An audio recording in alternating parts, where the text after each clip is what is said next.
Hi, everyone. Thank you for joining us for this interesting session on left atrial appendage closure. And really, we want to continue to spotlight the role of 3D intracardiac echocardiography. I think if those of you who joined the last session, you saw how useful it is in tricuspid intervention. We think it has an even bigger role in LAA closure. And to discuss that role, we're going to have a live case demonstration by Gagan Singh from UC Davis, Sacramento, with the support of an absolutely incredible panel who'll take us through this. So let me introduce you to the rest of them. We have Devi now, who is my favorite electrophysiologist in the world. I hope you know that, Devi. Every time you speak, I learn something. And that goes the same for Megan. Megan Colwright is a phenomenal structuralist, cardiologist in this field who continues to be at the cutting edge. And then we also have Steve Yakubov. Steve, thank you for joining. I know you're super busy, and we really are honored to have you join us and be able to learn from you. We also have Anton Kamaj. Hopefully, Matt Price will join us at some stage in this next hour. If I know Matt, he's probably doing 3 LA closures at the same time in 2 different rooms. But he'll get to us as soon as we can. So, Gagan, before we get to your case, we have a couple of polls for the audience. We just like to make sure everybody's awake and joining us. So poll number one, if we could have that on, please, that would be great. And so for the audience, just a couple of questions to really understand, how you're thinking about imaging and intracardiac imaging. So the first question is, what will matter most in making intracardiac imaging mainstream in structural heart interventions? Will it be better clinical outcomes data, more streamlined procedural workflow, greater operator confidence and familiarity, a stronger economic rationale? Remember, these devices are a little expensive right now, or having a better fit for patient-centered care. So that's poll one. That'll be there for you to answer. We also have a second poll just to understand what's happening in your facility. So in your facility, would you consider an independent operator LAA closure ICE workflow with no dedicated imaging support staff, where everything's done so without an imager in the room? Or the answer could be no, you prefer to have a dedicated imaging support staff. Yes, I already have an independent workflow. Yes, I'd be happy having an independent workflow if I had bedside remote control. Um, yes, but I need more education to optimize the images. Or yes would be, but I would like automated view finding and AI features to assist. So some of this is coming, but we'd love to know what will make it easier for you. So Gagan, I'm going to hand it straight over to you. That way we have enough time for you to stop, get the audience, involved. We'll have some audience questions, but also get our expert panel involved, and put them on their toes. Ask them difficult questions, Gagan. Thank you, Azim, and for the invitation and, of course, this opportunity. I'll go ahead and just get into the case. I like this format, so I love engagement. If you have any questions or comments, please go ahead and stop me. These are some of my relevant disclosures. So just before we get into the case, just a little discussion about the patient and our particular workflow, which certainly may differ from others, and I think that's a good source of discussion. This is an 81-year-old patient with paroxysmal atrial fibrillation. They've had a couple of sentinel events of GI bleeding and significant catastrophic falling. As part of their workup for their GI bleed, there's no clear reversible source, and so this patient kind of fell into our referral pathway. Now, what may be a little bit different from a lot of other pathways is that after a referral is received, our coordinators will go ahead and kind of do the intake, but we will actually get the CT scan before I see the patient in clinic. It allows me to understand what the patient's anatomy is before I actually offer them LAO. Obviously, we understand what their clinical indications are, but also look at their anatomic suitability. Because as you know, we have more than one available LAO closure device, and there are certain anatomies that are better for one over the other. And then I will also make a decision based on their clinical anatomic factors if they're suitable for a 3D ICE pathway or a same-day discharge pathway, and then we'll have their procedure scheduled within a few weeks. CT scanning for these patients is incredibly important. I've learned from many of the folks on this panel how important CT is, and I've learned from you guys, and I 100% agree with that kind of process.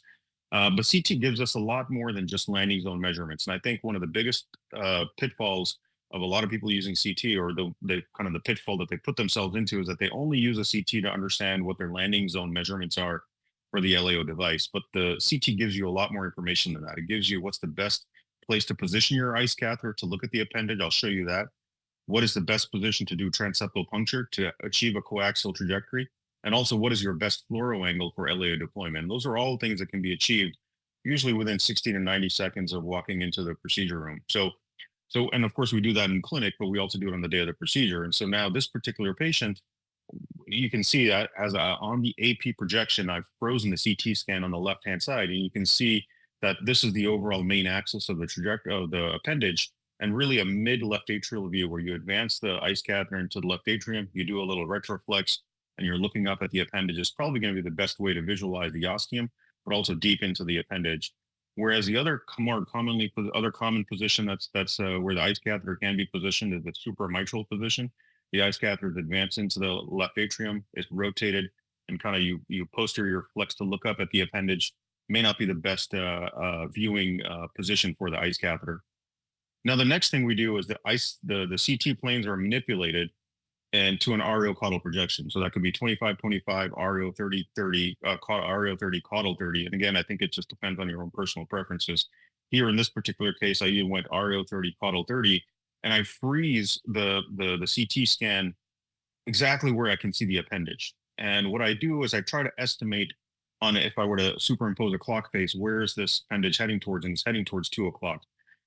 This is something that I picked up from Matthew Price. He was using this with appendograms. When you have an pigtail in the appendage and you're doing an appendogram, can you use the trajectory of the appendage to understand where you need to do your transeptal puncture, where you should have done your transeptal puncture? But you can use that for the CT scan as well. What you do is after you've frozen your CT scan in the RO caudal projection, you determine where this appendage is going, 12, 1, 2 o'clock. And based on that, you can immediately understand where you need to do your transeptal puncture. If it's heading towards 9, 10 o'clock, you got to be ultra, ultra, ultra low, very, very inferior. On the other hand, if it's headed towards 2, 3 o'clock, you may not want to be very low. You may want to be closer to mid in the bicable view. And so again, so this is a little nuanced, but I just briefly want to mention that CT scan before the patient even gets on the table has told me where I want to do my transeptal puncture. I'm a convert. I used to use the fixed curve sheath all the time. I've switched to TrueSteer. Quite honestly, if you are inferior and mid, it'll work the vast majority of time. And now for the final thing, before we get to the osteal measurements, what it does is, what it's told me is that based on plane manipulation, I've determined that the best deployment angle for this particular patient will be REO 25, caudal 30. And then as I slice in and out of the appendage here on the video on the right, what you could see is the entire appendage is laid out. And I know that is going to be the best deployment view. And again, we can go into significant detail later on how this is achieved. And then finally, after all of that, we have our landing zone measurements. I'm getting about 21 by 19. You can see the circumflex here. This is a good landing zone measurement. And so we're going to pick either a 24, most likely a 27 millimeter device based on the appendogram once we get there. So this will be a conscious sedation case. This patient will be fentanyl Versed. Patients are aware, and it's interesting. We've learned how to do conscious sedation all over again for 3D ICE LAO cases. You actually don't want the patient heavily sedated. We actually try to minimize the sedation as much as possible. Use a lot of local anesthetic because we don't want these giant respiratory swings. We don't want significant changes in intrathoracic pressure as we're doing these conscious sedation cases. A, it helps for air entrainment. Also, B, it helps for device movement during delivery. I'll do right femoral venous stacked access. Right over the mid-femoral head, there'll be an 18 French sheath inserted into place. That's for the LAO delivery. And then about a 1.5 centimeter below is a 10 French sheath, 10 by 30, that is used for 3D ICE delivery. Patients are given therapeutic heparin just immediately during vascular access. We'll do a 3D ICE survey of the heart. We use a VersaCross Connect TrueSteer. We'll do our transeptal puncture. In this case, as I mentioned, it'll be inferior in the bicable view and mid in the short axis view. We want to keep our left atrial pressures above 10. We'll decide on the table whether it's a 24 or 27 millimeter device. And then, of course, after deployment, we'll reverse it protamine, close, and the patient usually will go home the same day. So with that, Azim, I'm ready to get into the case. I don't know if you want me to pause here for some discussion, or I'm happy to just kind of continue on. I suppose maybe for just very brief comments from our panel. So just, I think one of the things that maybe I'd ask the panel is what is their workflow like? Is this what others do as well? Do you only do CT when you're thinking of doing ICE guided procedures, or has that become a standard in your practice? So maybe start with Debbie. Okay, so I'm probably one of the rare EPs that actually believes in pre-procedure CT imaging. I've been on the CT path since 2016. I love how Gagan uses it himself. I'm more lazy than this. I use automated AI modeling softwares. So I do FIOPS, I do TruePlan, but mostly FIOPS. But I like how he goes through that stepwise protocol. Now, I don't get CT in all my patients because sometimes it's difficult to make that process work, especially if they're coming from far away.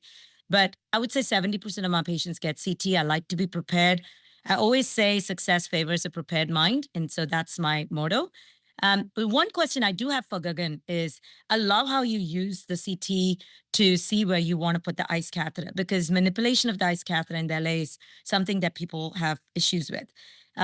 I would like you to walk people through, as you maybe show the case, how you're modifying that to allow for the sheath in front of the, front of your system. Because when you're doing the, assessment, you don't really know where the sheath is, or are you actually doing the preparation for that as well ahead of time?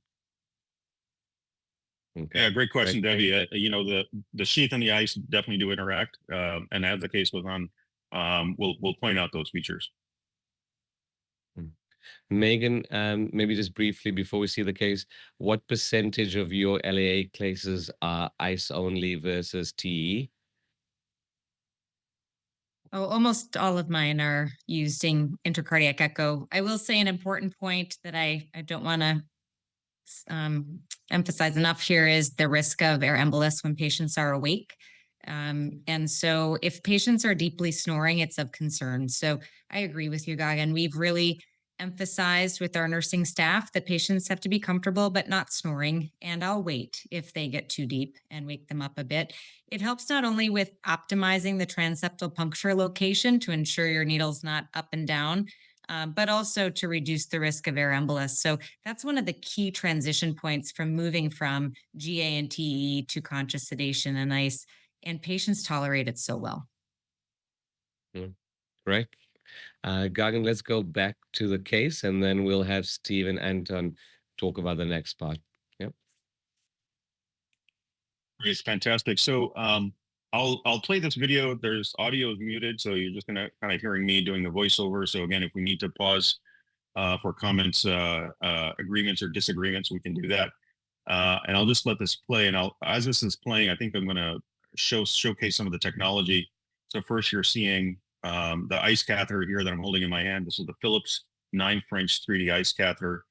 And the physical manipulation is very similar to any other standard 2D ICE catheter. You can advance into the body, take it out, clockwise, counterclockwise, rotate, left, right knob. Currently in my hand is the TrueSteer. What TrueSteer is nice. It allows you to manipulate the catheter superior, inferiorly, anterior, and posteriorly, which is really nice. You can see here that I'm kind of holding the 18 French sheath in my left hand, and about a centimeter below that is the 10 French sheath. So I keep everything on the ipsilateral side. I think from an ergonomic standpoint, it helps, and kind of you don't have to reach over the devices as much. The final thing I want to point out is this is something I've gravitated towards over the last I would say 6 to 9 months. You see the entire Epic console is in front of me, and it has a sterile cover right over it. And we used to have echocardiologists in the room early in 2018, 2019 when we started to do the procedure. And pretty soon they got tired of being in procedures where they have zero RVUs. And so they've left the procedure room. Then I used to have some super sonographers that I spent a year training.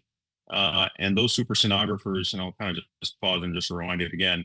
Those super sonographers spend a lot of time training on Watchman, TE, and taught them 3D ICE, how to manipulate the NPR planes, and then they got hired by industry and they left.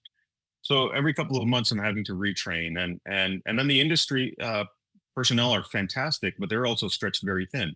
And so sometimes we'd have a 3D ice case and nobody was there from industry personnel. So what I've now switched towards is this, which is the Epic console is directly in front of the patient's left leg.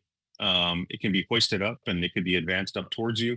I have a sterile kind of sleeve over it, and actually I'm doing everything myself. The nurses are controlling the sedation, but I have the ice catheter in one hand, I have the therapy catheter in the other, and I have the Epic machine in front of me. And throughout the case, you'll see I'm kind of toggling back and forth as I'm acquiring, as I'm making the changes. And this way, it's streamlined. It's me. I can only blame myself if I'm not getting the right angles and if I'm not getting the right images. And again, for our practice, it's really helped streamline these cases, and I don't have to kind of coordinate with anybody else's schedule. I have to make sure a particular sonographer or a particular industry personnel is going to be present or not. So the first step is to advance the ice catheter up. As you can see, I'm bringing the ice catheter into the right atrium. We'll survey, kind of do our initial surveys. Of course, most IC structural heart, we're taught always to get the home view first. So I've started off with the home view. And what you can see there with my left hand, I'm actually on the Epic console and I'm changing the focus and changing the depth. I'm hitting acquire as I need to with my right hand. I have that on the ice catheter, and I'm kind of just very subtly making some subtle manipulations as I advance, push, pull. And there you can see with my left hand, I'm making the color boxes, toggling color on, making the color box big, acquiring, and doing all those things. So after the home view has been completed, kind of the next step is to kind of do a baseline effusion assessment. Here the ice catheter is advanced up into the SVC, kind of the SVC RA junction. And what I do is you kind of put a pretty extreme left flex on, and that's what you can see here on the left flex and then clockwise rotation with your hands. And as I've done that, the ice catheter sits right along the tricuspid valve, looks down at the LV cavity, and then you do some very micro manipulations with your left hand. You can see I'm doing a little clock counter, maybe a little less, the more. And now what we're seeing here is the LV cavity in the center of the screen. I can see the lateral wall. There's a little pericardial fat pad. But before I've even done transeptal puncture, before I've even done anything invasively where I could injure or hurt the patient, we've gone ahead and gotten our baseline images of what the LV function and also what the baseline effusion assessment looks like. So at this point, we're now ready to go ahead and kind of come out of this view, and we'll go ahead and start looking at the left atrium. So with transesophageal echo, before we start doing transeptal puncture, one of the first things we start to do is to survey the appendage, make sure that there's no thrombus in there. One of I think the limitations of 3D ICE is that you can certainly start to see the ostium of the left atrial appendage, but looking really deep into the left atrial appendage, the mid, the distal parts of it are challenging with 3D ICE from the right side. Devi can tell us really beautifully how to get these ICE catheters from the RA into the pulmonary artery and look back at the appendage, and you can actually get some really good visualization of the mid and distal parts of the appendage. As an IC structural heart guy, I'm a little too scared to do that with ICE catheters.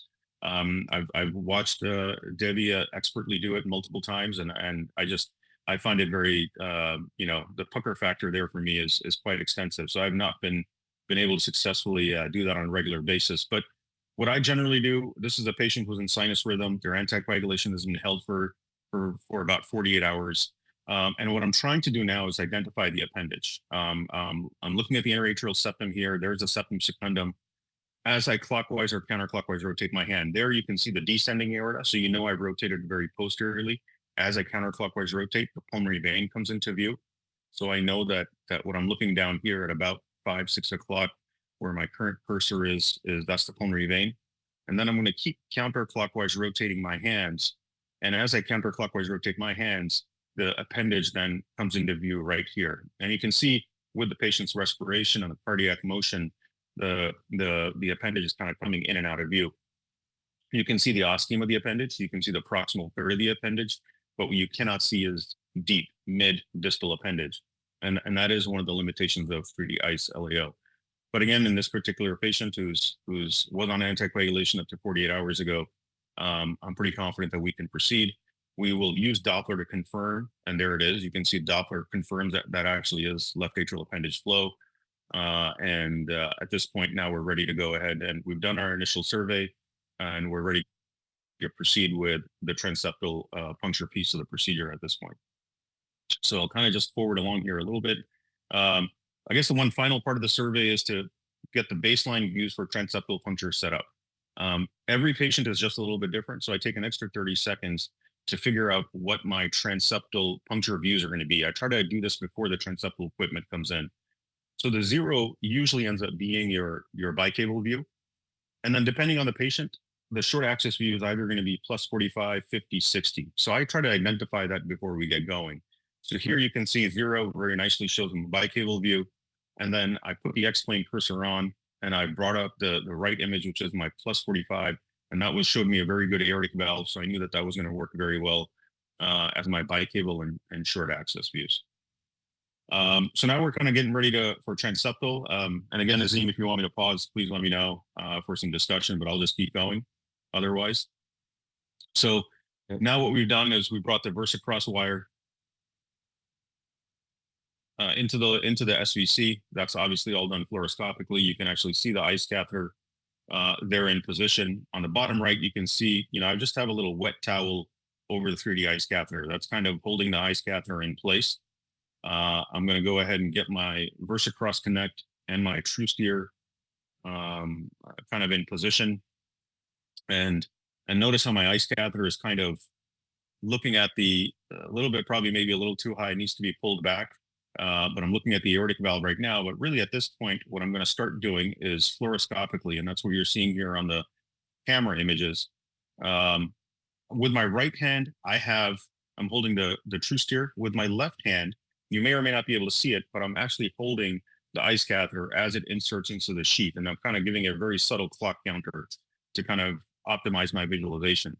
And then fluoroscopically, once I've dropped onto the location where I'm interested, or the septum primum, if you will, then what I'll do is, again, I'm trying to adjust with my left hand, a little subtle clock counter to see if I can show it. And if I don't like it, then again, I'll kind of move back with my right hand onto the ICE catheter. And I'm trying to do some subtle manipulations. And there, what you can see is, what I can see at this point is I can see that the ICE catheter is making contact with the septum. I'm using, again, micro manipulations to understand what I'm looking at. I'm going to try to toggle on the X-plane feature. And so you can see 0.45. I kind of get a sense of what's going on here. I'm not terribly happy with what I'm seeing. And to Debbie's point, as I stepped on fluoro, notice this, I'm not in the classic position that I usually am.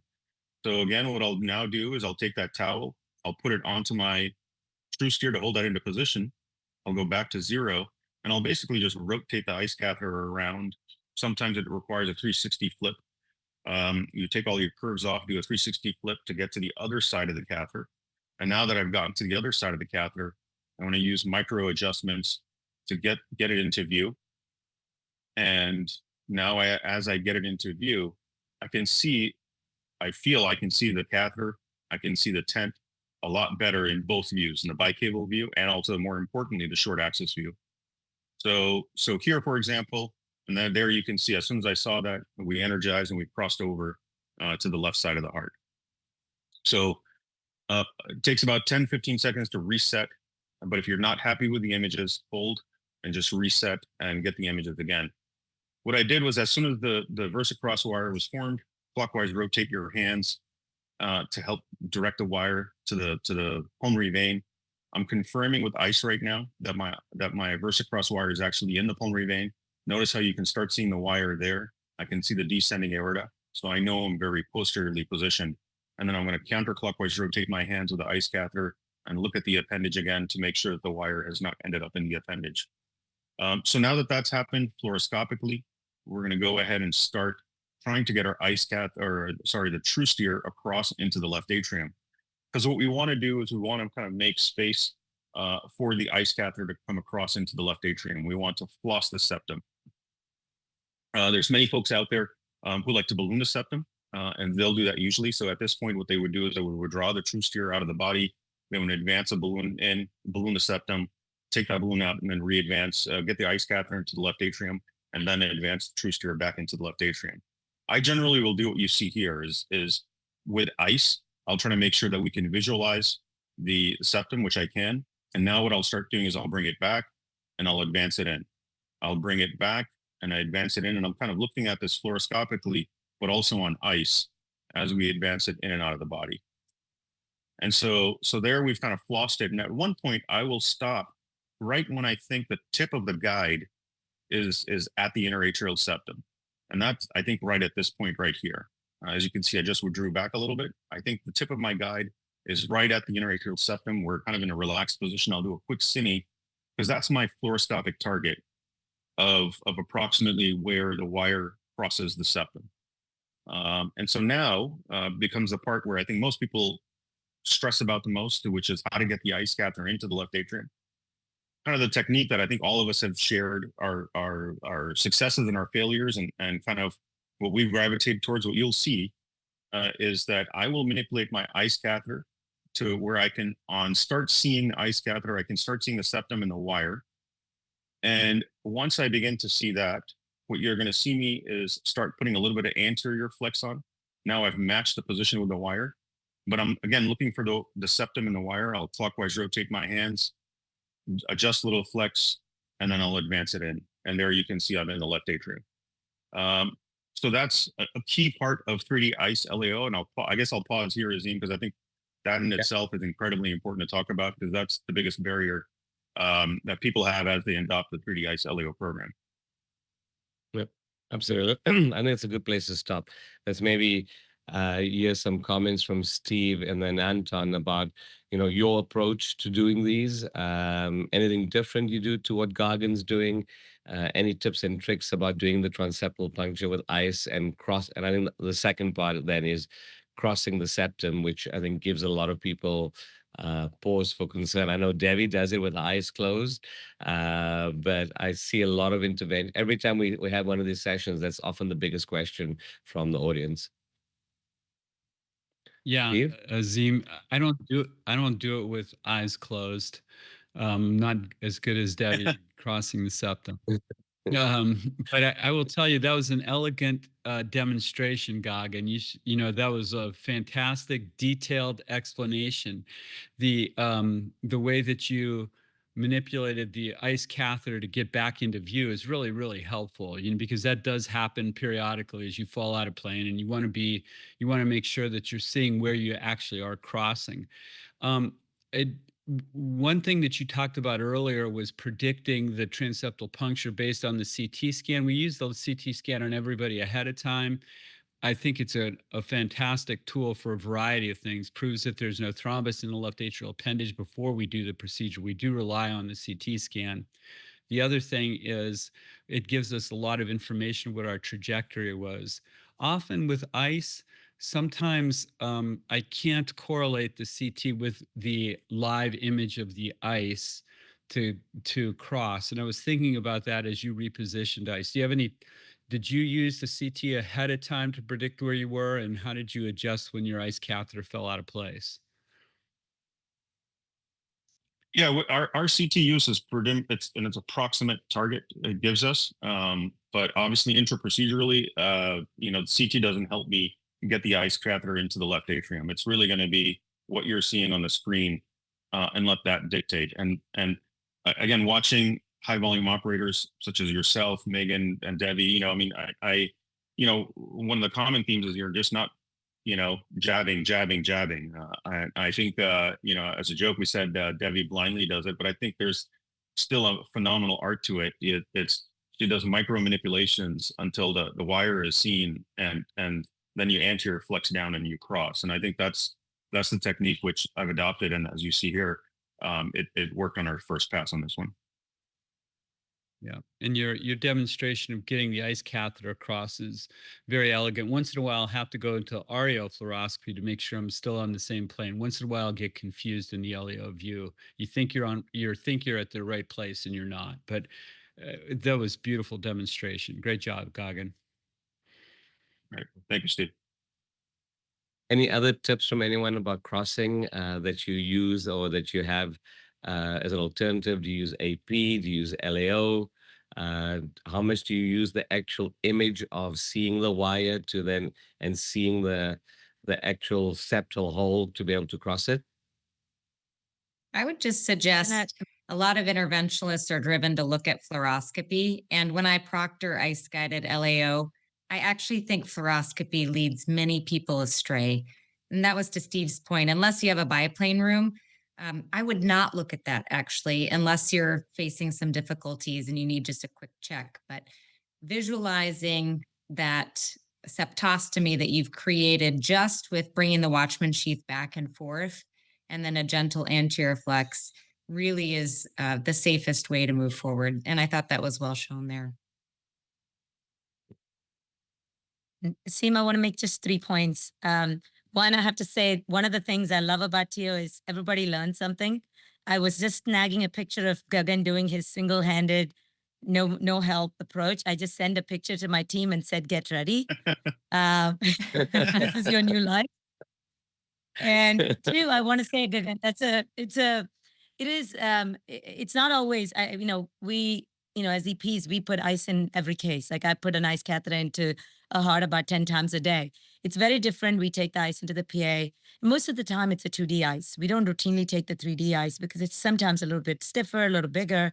But you're right. Most of these patients have had some sort of imaging before. And even if they have not had imaging, I think the key is not to manipulate anything in the appendage until you clear the appendage. So just because you did a transeptal doesn't cause any embolization or anything like that. So my point is, I guess, even if you're not able to visualize the appendage in its depth before you go transeptal, as long as you visualize the appendage very clearly once that ice is in the left atrium, before you do anything in the appendage, I think you're playing it safe. The one caveat to that is when you do a transeptal that's very nice, like the way you did it, very coaxial, that versicross wire is going to want to go into that appendage. If that's what it's going to do, and that's usually a good sign, but you have to be careful that it's going to want to stir up stuff. So I think the way you did it, as soon as you cross, moving to the pulmonary vein, I think is very important. So you have the time to visualize and check the appendage, in its depth.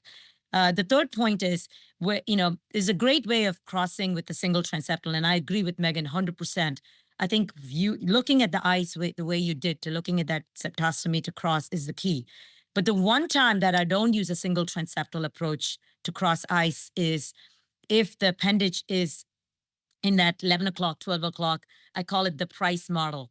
In that clock phase, if it's in the 11 o'clock, 12 o'clock, because if you do a very inferior anterior stick and you try to cross the ice, some of the ice catheters don't have that anterior tilt to make that crossing. So in those cases, I actually do a double transeptal. I'll actually cross higher, make a septostomy, come out of it, then make the transeptal for the LAA sheath, and then take the ice across from the top as a separate transeptal just by itself. And that's not a common situation. It's maybe one case in a quarter that I have to do it that way, but a rare instance where I actually will make a double transeptal. Right. Great tips and tricks, everyone. Last question for you, Gagan, before you go back to the case. We saw you using a VeriSight, by the way.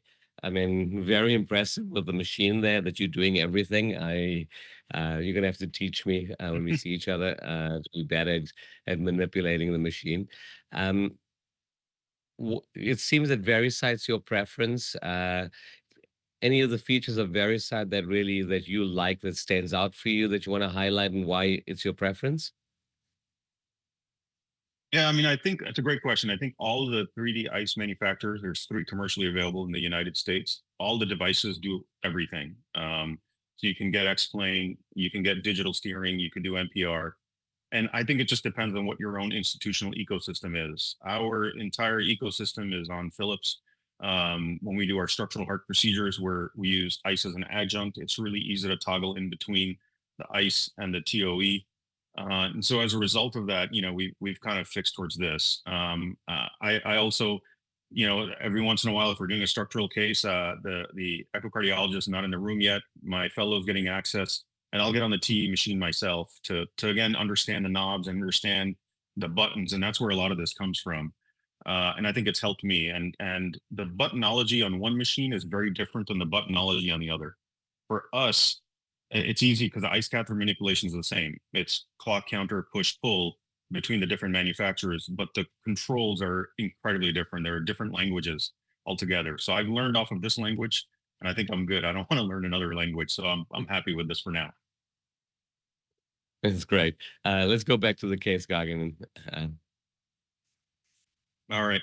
So again, once where ice catheter is in the left atrium, to Devi's point, I will again immediately confirm that indeed my wire is what happened here? Can we have the video back up, guys? Yep. Do you see it now? Yeah, there we go. Yep. Are you guys seeing the video? Okay, good. So yeah, so we'll get across into the left atrium, and then almost immediately what I'll do is I'll confirm that the wire is in the pulmonary vein. And there again, as I counterclockwise rotate, I can see the descending aorta, which is the most posterior structure. As I'm counterclockwise rotating, I see the pulmonary vein. And as I counterclockwise rotate more, I start seeing the appendage. So now the name of the game is to centralize and visualize the appendage. I think when people first start doing 3D ice, they just get it in a screen somewhere, and then that's it. And I think that's where people struggle. The key is to get it in the screen, but get it right in the center of the screen, because that's where your visualization is going to be the best. That's where you can use this concept of park it and then just let the console do the rest. So notice how I've gotten the appendage positioned right in the center here. I put a wet towel over the ice catheter, and I'm gonna kind of go ambient, I guess, if you will, just kind of let the ice catheter rest there. And now I'm doing all the remaining manipulations here on the ice catheter, on the console itself. So you can see here that I'm building my NPR data set. I have to give a lot of credit to my imaging colleagues who have taught me how to build NPR data sets. I love it. I can geek out with them over this now. And that's really helped me understand and streamline the workflow as we do these procedures. You can see me building the NPR data set, and I'm just going to talk over it as I'm doing it. But normally when we do TEE, we get the 0 degree view, the 45, 90, 135. And then we've also, in the 2024 to 2026 era, we've started using a lot of NPR during LAOs as well. I think NPR gives you, if you're using TE, it gives you much better 360 degree assessment of the appendage. And so I will just, once I get the ice catheter into the left atrium, I get the appendage visualized, I'll just build an NPR like this. Because now you can see, as I've built my NPR, I've immediately aligned my blue plane to exactly where the landing zone is. I'm going to spin on my blue plane, which is the kind of the true short axis of the appendage, and I'll do my spins to identify all my landing zone is accurate. And what I'll do is I'll hit this auto 3D LAO button, and the machine automatically identifies what it thinks is the landing zone measurements. And you can do some micro adjustments here. And you can make it bigger. It kind of misses a few crevices here and there. But here you can see I got 19 as the max diameter there of the appendage. I've cleared the appendage. I've looked at the max diameter. And so what I can do, explain here, you can see I have the aortic view on the left-hand side. I have the mitral view on the right-hand side. This is the terminology that we use for 3D ice LAOs. And then once we've kind of made that determination, got 19 by direct imaging on 3D ice. I got 20, I believe it was, on CT, was a maximum measurement by CT. We have actually looked at this almost about 150 patients where you look at intra-procedural ice measurements and CT measurements, and the correlation is actually off. And I think a lot of it is due to the resolution, the bloom artifact with ice. And so I never use ice to make a determination of what device I'm going to use. The pre-procedure imaging is what the vast majority of the time. And then the final remaining piece that you're going to see here is the appendogram. So with my wire still in the pulmonary vein, wire still in the pulmonary vein, what we do is we advance the true steer now through that same hole where the ice catheter is. And this is a fluoroscopic advancement. Normally, your TE helps you advance your true steer dilator system into the left atrium, but here your ice catheter is already into the left atrium. You can't look back at the septum. So you really advance it, and it's a tactile visual advancement. But once you don't see tension building into the system, the catheter has crossed into the left atrium. You can start pulling your dilator back. And again, on the ice, you can confirm that indeed my true steer, the tip of my true steer is in the pulmonary vein here at this point. So I'm ready to take my dilator out. And I want to pause here and spend a lot of time, and I think Megan hinted on this.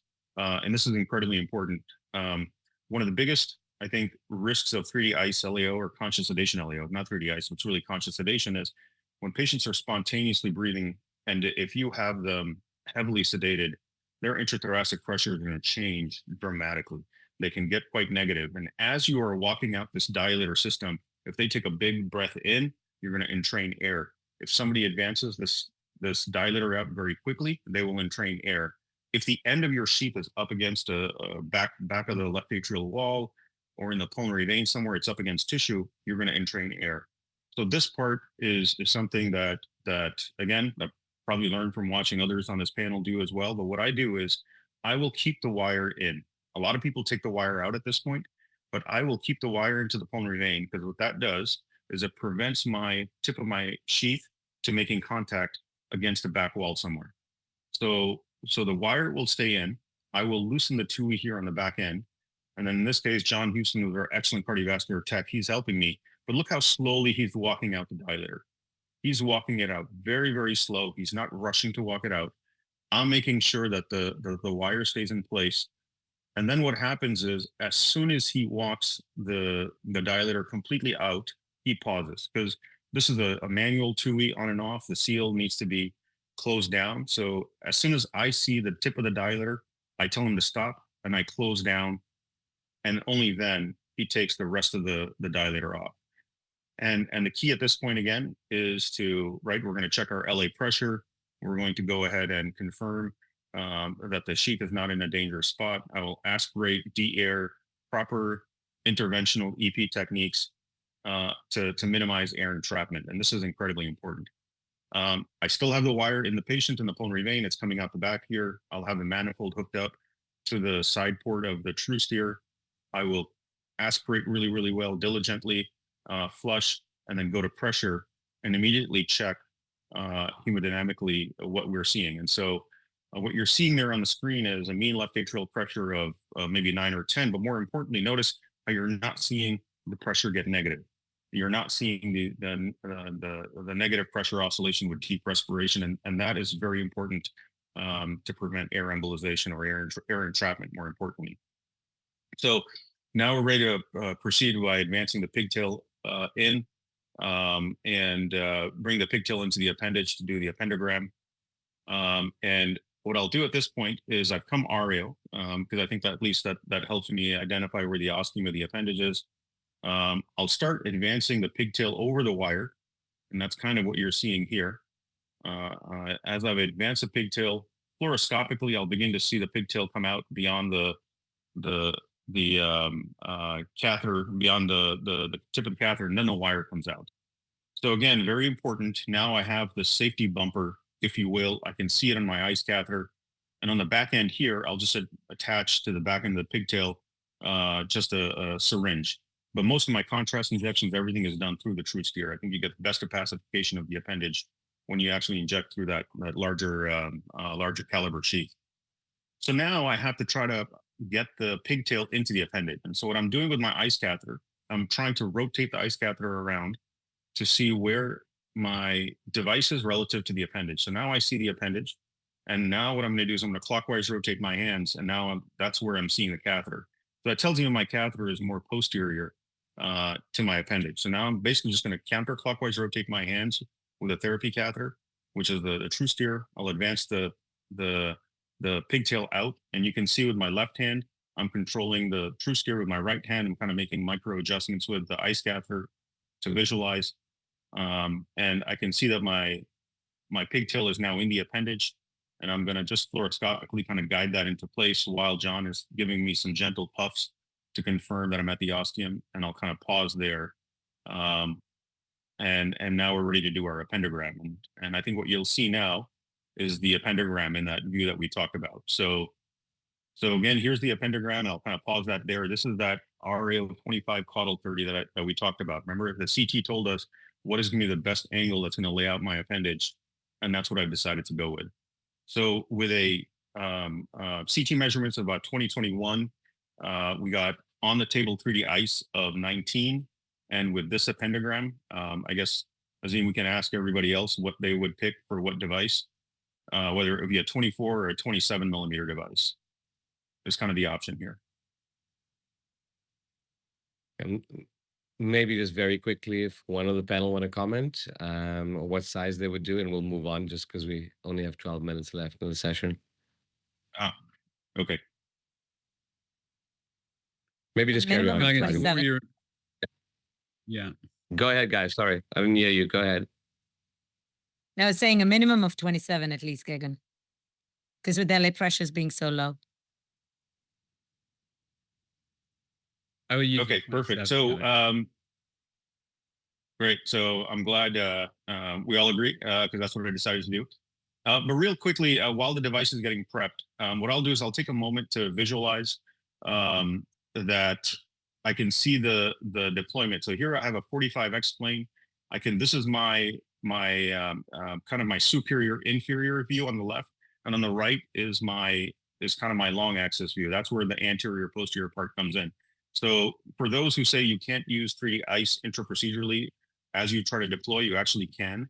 What you do is in the 45 view, your true steer guide, as you put flex on, will look down towards the mitral valve. As you take flex off, will look up towards the pulmonary vein. And then in the 135 on the right-hand side, counterclockwise will move you towards the pulmonary artery, and clockwise will move you towards the posterior side. So that is the kind of manipulation that's generally done to do intra-procedural kind of steering as you deploy the system. So what we've done is we've taken the pigtail out. The 27 millimeter device has been prepped. As you can see here, I'll loosen the back TUI, make sure there's a fluid-to-fluid contact that's made. The ICE catheter is visualizing my deployment the entire time, but I am using fluoroscopy here. I do use more fluoroscopy and more contrast when I use 3D ICE because again, it's hard to see deep to the distalmost tip of the appendage. And so that's where I think contrast really helps me. And so you can see John is on the manifold. We've de-aired the system. We've cleared it. We're making sure that we're there. And so then you're going to see us starting to do some deployment maneuvers here. And so once the Watchman device is clipped on, I've loosened the TUI. I'm watching everything on ICE the best I can. He'll do a quick angio. That was a little deep, and I pulled the whole system back, and I've now started to form what I believe is the ball. And you can actually start seeing it here in the 135 on the top right 3D ICE image. This bright structure there is actually the ball. So I know I'm in that anteriormost lobe. I know that I can see that here on angio. I'll do another angio here real quick to make sure, and I'm kind of making some micro intra-procedural steering adjustments, and then the entire Watchman device is deployed. And I'll kind of hold pressure there just for a little bit to make sure that the device warms up, everything is okay. And of course, at this point, we want to transition to our assessment of device release characteristics, which is the pass criteria. So obviously, we want to make sure our position is at the level of the circ. We'll do a tug test, and that's kind of what I might be getting ready for here. You can see on 3D ICE, as I've done a little tug test, and you're going to see on Cine here too. Here in just 1 second.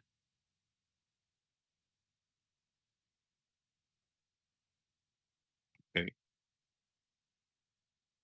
Okay, here comes the tug test there on Cine, and then on ICE, you can see that the device kind of lifts up and then comes back down and stays in position. So now what we want to do at this point is we've confirmed our tug test is adequate, is just to confirm our position, size, I can make some compression measurements, and then also proceed with seal assessment. There's an angio. I do believe in kind of the angio as well. I guess that's the IC in me, but it's kind of nice. But with contrast shortages, maybe we might have to stop that at some point. So now what we're going to do is go through the individual views one by one to identify position, compression, and seal. And so there you can see I'm at 0 degree view. I've kind of gotten the device into position there. I put a wet towel back on my ICE catheter, and now my hands are going to go back to the console just so I can make the measurements real quick myself. At this particular time, I just freeze. I can see both shoulders, so I'll make a quick measurement here. And that's for a 27 millimeter device. I'm getting a measurement of 22. That's an adequate amount of compression there. From there, directly what we'll do is we'll build color. And once I turn color on, it's important, as I've learned from our echocardiologist, to bring the Nyquist down. We'll bring our Nyquist all the way down to 30. And then normally with 2D ICE, what you have to do is manually clockwise or counterclockwise rotate the ice catheter, or use your left right knob. But what's really nice about 3D ice, another feature of 3D ice, is this concept of digital steering. So you build this thing called elevation tilt, and now what I'm doing is just manually, degree by degree, looking a little bit left, and degree by degree looking a little bit to the right. And what we're doing is looking to see if I see a clear communication anywhere around it, and in this case I do not. So in my aortic view, which correlates usually to about 45 in the TE, looks really good. And then we'll switch to negative 45. And again, we'll kind of repeat that process in negative 45. And in the interest of time, I'll kind of just skip all those details. We'll make measurements. We'll look at color. And again, that all those look adequate. Here, now we've gone to plus 45. This is our mitral view. And in our mitral view, we're seeing, again, good position. Well, this is a color assessment, and all the compressions I can tell you were between 20 and 22, which for a 27 millimeter device is accurate. The final thing I'll show here is that, again, just like we did in the pre, you can again build your 3D NPR. And what you're going to see me here is, and I'll kind of skip some of this because you don't have to see the gory details of the NPR being built. But as you build the NPR, what's nice about this is, rather than manually manipulating the ice catheter to find the device and find everything, I've kind of just digitally kind of gone through, got the device in the short axis, and in the bottom left blue plane, I can just rotate 45 degrees, and I can get the other set of images that I need to make the measurement. So I'm getting, again, 21, 22 there on the left plane right now. As I rotate and get to the other side, I can make another measurement. I can rotate this on the blue plane, rotated 45 degrees to get the other angle that we have not received yet. So I can make those measurements there. And you can see here on the left-hand side, I got 22, 23, and I got about 20 here on the right side. So with that, we've met position, we've done our tug test, we've done our compressions seem to be adequate, and we've done an angio-based seal assessment, and that's adequate. And now we're ready to kind of deploy the device. And so, that just requires the knob rotating counterclockwise. You can see I've kind of released it at this point. This is the final device image there as it stays behind. We'll take some quick acquisitions there.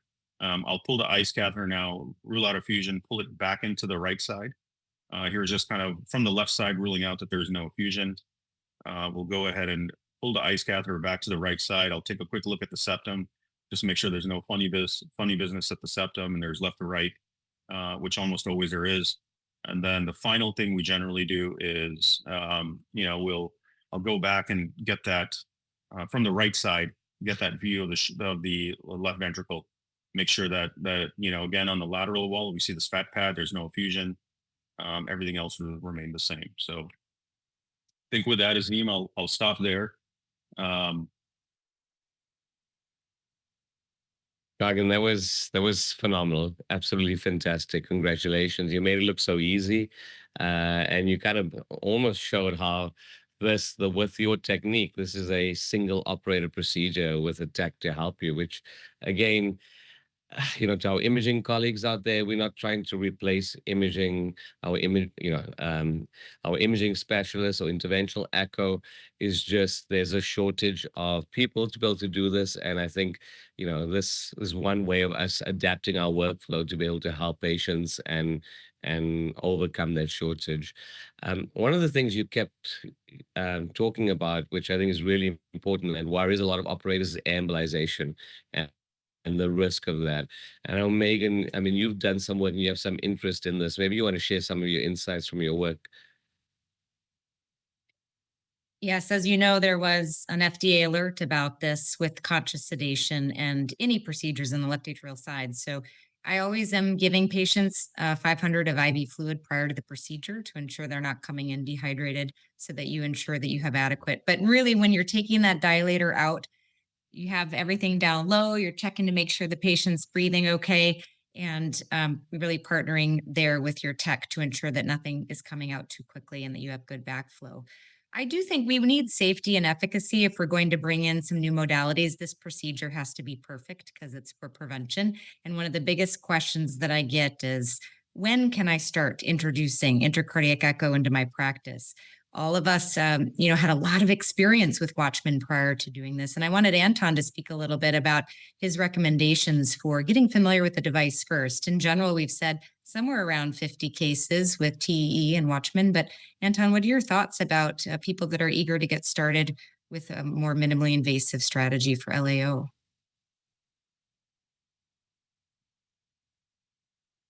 Awesome. Oh, and Did we lose I don't Anton? know where we lost him, but I might just turn it to Steve because he is a consummate teacher in this area. So what are your recommendations? We don't necessarily want people after 5 cases of Watchmen to trial this. What are your thoughts?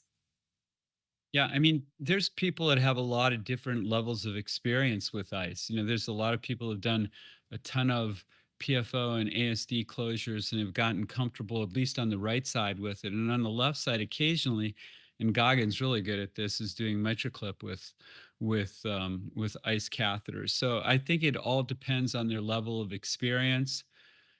I don't think you can do enough cases with it to be totally comfortable. And Goggin, one other thing I was going to ask you about was the cost with the ICE catheters compared to transesophageal echo reimbursement. How do you guys handle that?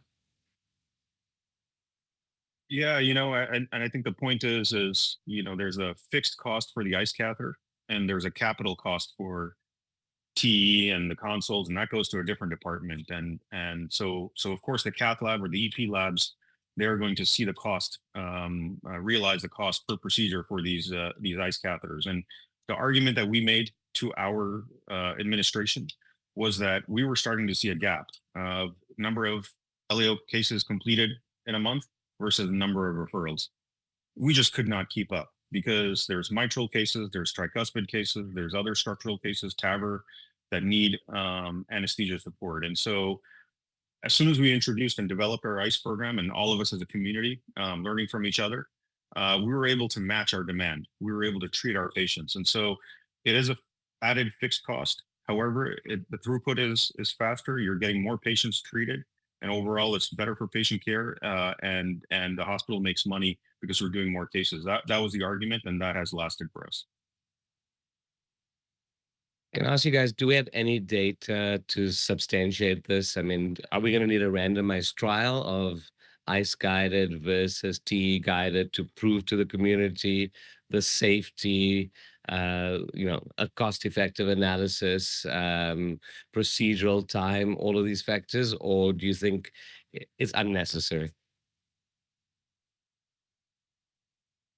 I think the tell you every horse has single time left we the talk barn. to- Yeah, I think we're past that. You're talking, but you're also talking to 4 other people that use ICE all the time. But I do absolutely believe no one's going to want to do a randomized trial. Yeah, every single time You don't we think have this discussion with Boston or Abbott, they just end up not having the appetite for it. And because it's going to be a large study, it's going to be several hundreds, if not thousand, patients looking at effectiveness outcomes, and then of course driving the reimbursement for it. That's the main reason why I say the ICE catheter companies have looked at possibly sponsoring a randomized controlled trial, because if you can show that it is just as effective and it's just as safe, and you can increase the throughput, then could you get a dedicated reimbursement for the ICE catheter? Because currently it's not reimbursed. But when they do the numbers and they figure out how much it's going to cost to do it, it's astronomical to do that type of study. And so right now these catheters are very expensive to make. Their margin that the companies are making is relatively low, because they have to increase personnel, all the people that they're hiring to sustain the growth. And so every single time you bring it up with anybody, they're just not interested in supporting a randomized trial, as much as I would love to have one. That's maybe a good place to end. Gagan, thank you for a phenomenal case. You really made that look so elegant, so smooth, so well done. I think everybody who watched this will appreciate it. To our amazing panel, thank you for giving us an hour of your afternoon on a Friday when you could be watching the World Cup or doing something else. Enjoy the World Cup. Everybody's going to have to support the Knicks tomorrow night because Go Knicks. Let's go Knicks. I'm a huge Knicks fan. I'm actually going to end my session with my Knicks cap on. But seriously, guys, thanks so much for dedicating an hour of your afternoon. I learned so much, and I'm sure the audience has learned a lot too. Take care. Bye-bye. Great. Thank you. Bye. Bye. Thank you.